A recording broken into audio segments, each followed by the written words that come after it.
Asa puking bola, king lalamning tete. Asa puking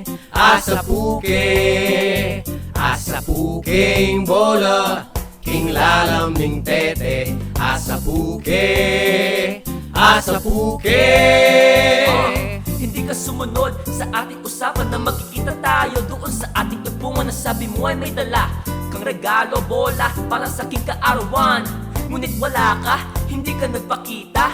Andun ka sa tulay at inagis mo ang bola. Iniwan mo akong nakatunganga, nalulungkot, nalilito na mukhang loko-loko. Hawak ang bolang regalo na siyang sumira sa aking puso na hanggang hindi ko maintindihan kung bakit nga ako ay iyong iniwan. Bigla na lang nalamig at di nagparamdam. Umalis ka na lamang na walang paalam sa alaala na buo sa tikat buwas sa tulay pinagmulan. Doon din nakatapusan pero salamat pa rin sa bolang na itapon ng hanggang ngayon. Inaalala ang kahapon di nababalik sa naging ako noon. Asa puking bola, king lalamning tete. Asa puking bola, king lalamning tete. Asa puke.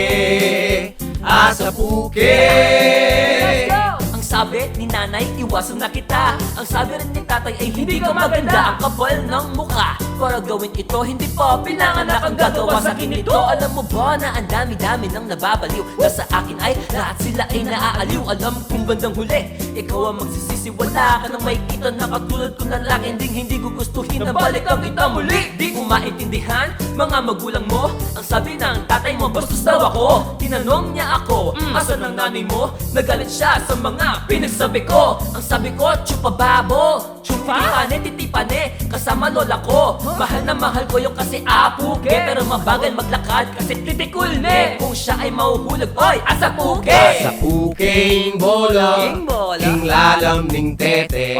Asa puke. Here we go. Asa puking bola, king lalamning tete. Asa puke. Di mo alam na mahal kita. Ikaw lang at wala nang iba.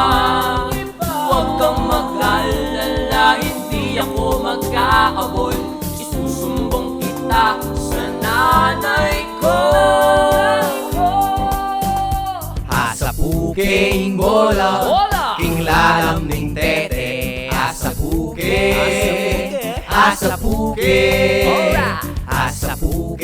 bola, king lalamning tete. Asa puke.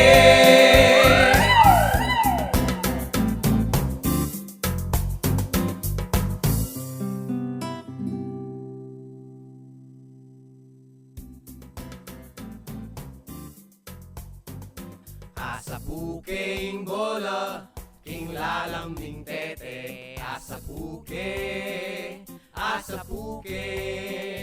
Asa puking bola.